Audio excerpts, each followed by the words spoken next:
40 కోట్ల భూమి ఆక్యుపై అన్నాడు.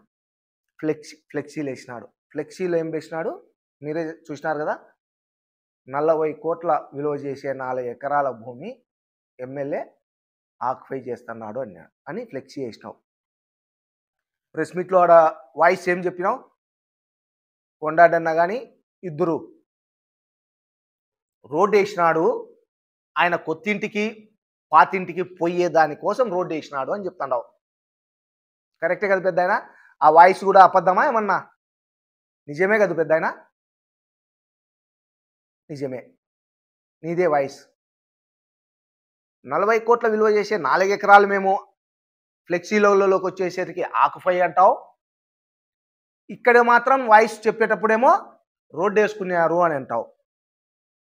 రోడ్డు ఏం వేసినాం మేమే వేసింది.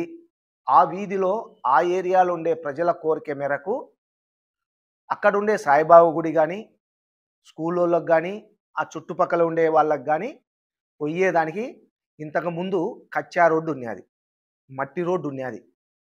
ఆ ఏరియాలో పోయి అడుగుదాం. మట్టి రోడ్డు ఉన్నది.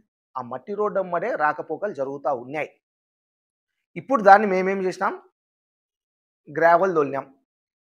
గ్రావెల్ తోలి దానిపైన డస్ట్ తోలి నీట్గా చేసినాం. రాకపోకలు రస్తాకే చేసినాం. కానీ ఆ 4 కోట్ల చెన్నకేశ్వర స్వామి టెంపుల్కు సంబంధించినది ఆక్యుపై చేయాలని కానే కాదు. ఆక్యుపై చేయాలా అనుకొని ఉండింటే మా గవర్నమెంట్ ఎప్పుడు వచ్చింది? 5 ఏళ్ళు అయింది వచ్చి దగ్గర. ఫస్ట్ రోజే చేసింది. ఏ బుద్ధి లేని వ్యక్తి రాజకీయాలలో ఉండేవాడు ఎలక్షన్లు నెలన్నర 2 నెలలు పెట్టుకొని ఆక్యుపై చేస్తాడా పెద్ద ఆయన? దేవలాల భూములు ఎక్కడన్నా జరుగుతాదే? అయినా దేవులం భూమి ఆక్యుపై జరుగుతాదే? చెయ్యాలనుకునే ఏ లీడర్ అయినా ఏ కార్యకర్త అయినా ఎలక్షన్ల దగ్గరలో ఎవరు చేయరు. అది రస్తాకు మాత్రమే గ్రావెల్ తోలినారు, దానిపైన డస్ట్ తోలినాం. దాన్ని పట్టుకొని భూదందా 40 కోట్లది, 1000 కోట్ల నుంచి 40 కోట్లకు వచ్చినావు. ఆ 40 కోట్లది చూపించినాం. అప్పుడు మేము ఎక్కడా చేయలేదన్నట్టే కదా పెద్ద ఆయన. కొన్నాడన్న చెప్తాడు, మేము ధర్నా చేసేసరికి భయపడి ఎమ్మెల్యే సర్దుకున్నాడు అంటున్నావు. ఏం సర్దుకున్నాం? ఏం చేసినాం?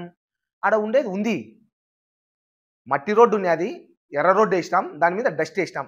ఎక్కడ సిమెంట్ రోడ్డు వేయలే, బీటీ రోడ్డు వేయలే, లేకుంటే దానికి గోడ కట్టి ఆ ఇంటికి ఈ ఇంటికి మాత్రమే ఎవరు తిరగొద్దు అనే ఆలోచనతో చేసింది అయితే కాదు. చూడిపోయి ఆ వీధిలో చూసే వాళ్ళు నవ్వుతున్నారు మీ స్టేట్మెంట్లకు.